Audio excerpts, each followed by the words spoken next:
Yo, what is up everyone? This is OJ over here from PlayerEssence and welcome to another PE news video that I have here for you guys. So today we're going to talk about the Wii U unofficially hitting 13 million units sold. Now this is not official by any means. I just want to make sure that I let you guys know this. This is not official by any means. This is not Nintendo reporting it. This is just VGChartz numbers. Now here's the thing about VGChartz. When it comes to software, they can be off at times, but when it comes to hardware, they're generally spot on because what they can do is that they can take the numbers that Nintendo, Microsoft, and Sony report on as far as in their financial reports. They can update them and then they can guess based on that, or they can estimate it based on that. And they've really been spot on, and sometimes even giving Nintendo a little bit more console sales than they've actually gotten. But they've been spot on before in the past, so I'm pretty sure this one is pretty good as far as where Nintendo's lining up as far as sales go, based on what we've seen in Japan and kind of what retailers have been showing here in North America. There really hasn't been an uptick. Nintendo really hasn't said much as far as their sales go for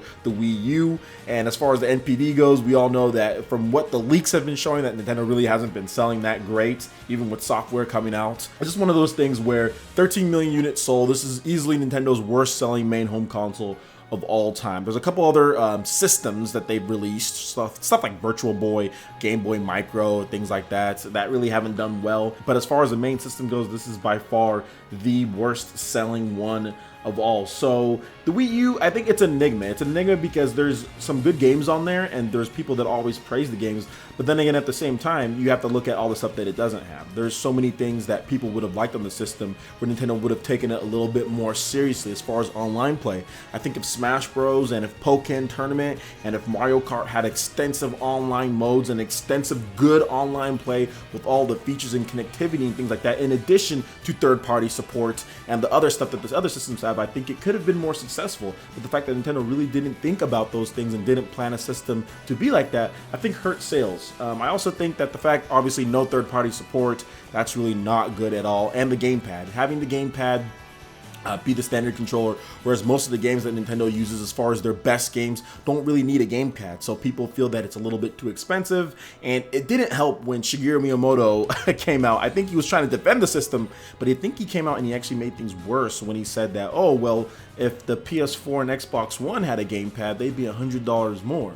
So he basically kind of just gave away the price, how much more Nintendo is charging for the gamepad, and it was $100. So people felt, wait a minute, this system's only really worth $200 without that gamepad. Why are you charging us $300, $350, you know, with the Nintendo Land bundle? So I think that actually hurt because that actually gave Nintendo a lot of negative publicity after he said that. So yeah, I'm not sure if that was the best idea. At the same time, that's over with.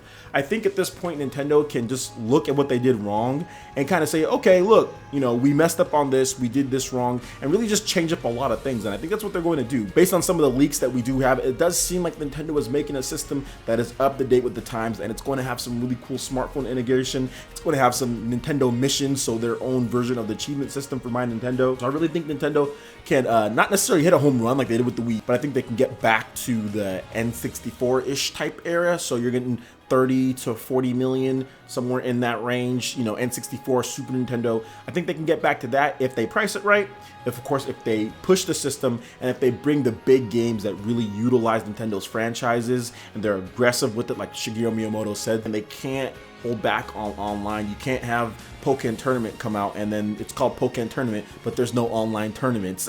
You can't have stuff like that. You need to have lobbies. You need to have kind of what the other games have, so it entices people who like PS4, Xbox One, who like Microsoft and Sony, who like online play, to say, okay, well maybe I'll try out Nintendo and try out their games. You have to have that feature set, in my opinion, in order to get those people to jump over. Plus, you need to have those games that Nintendo fans like, because I don't think they even got enough Nintendo fans to purchase the system. Look at all the people who have the Nintendo 3DS and they don't have a Wii U. So they need to have more of those Nintendo type games. I think it's really time for Nintendo to bring back F-Zero. It's really time for Nintendo to bring back Eternal Darkness. I think it's really time to see Golden Sun come to a console. I think it's time for all this stuff. I also think it's time for Nintendo to bring back Star Tropics. Metroid needs to make a return to consoles as well. There's so much stuff Nintendo needs to do with their IPs that they have. Kid Icarus needs to make a return to consoles. There are so many games that Nintendo really just needs to think about and focus, say, okay, how can we make this into an experience that's really going to be something breathtaking? And the cool thing about all these games is that we haven't seen them in so long as far as a great looking version of the game. If Nintendo comes out with the NX version and it looks and plays amazing, think of how much attention that they're going to get for bringing back a franchise like Eternal Darkness. Think about that, having their own survival horror type franchise that's exclusive to their system. So I think all that comes into play, and like I said, I can't stress this enough, third-party support is going to be very key, and not crappy third-party support, good third-party support with good ports. So hopefully the NX is a system that can deliver that to third-party developers to get them going. And I think it will be. But we're just going to have to wait and see. And some other news: the Xbox One passed up 20 million. I think that's pretty much been known that Xbox is around 20 million, and the PS4 is nearing 40 million units sold. They're at 39.8 according to VGChartz, and Nintendo 3DS is nearing 60 million units sold. That's really good. That's really good for Nintendo, especially in this day with smartphones and all that. And the PS Vita is chugging along. It's at 13.7 million units, so kind of going slowly just like the Wii U, but almost near 14 million units sold. I'm really excited about the Nintendo NX. I really can't wait to Nintendo really just unveils that system and shows people what it can do. So that basically wraps it up for this video, guys. Make sure you hit that like button if you did like it. Let me know you guys want more content like this going forward in the future. Also subscribe to PlayerEssence for more news, reviews, trailers, tips, and everything Microsoft, Sony, and Nintendo. Thank you so much for watching, guys, and we'll see you for the next video. Peace.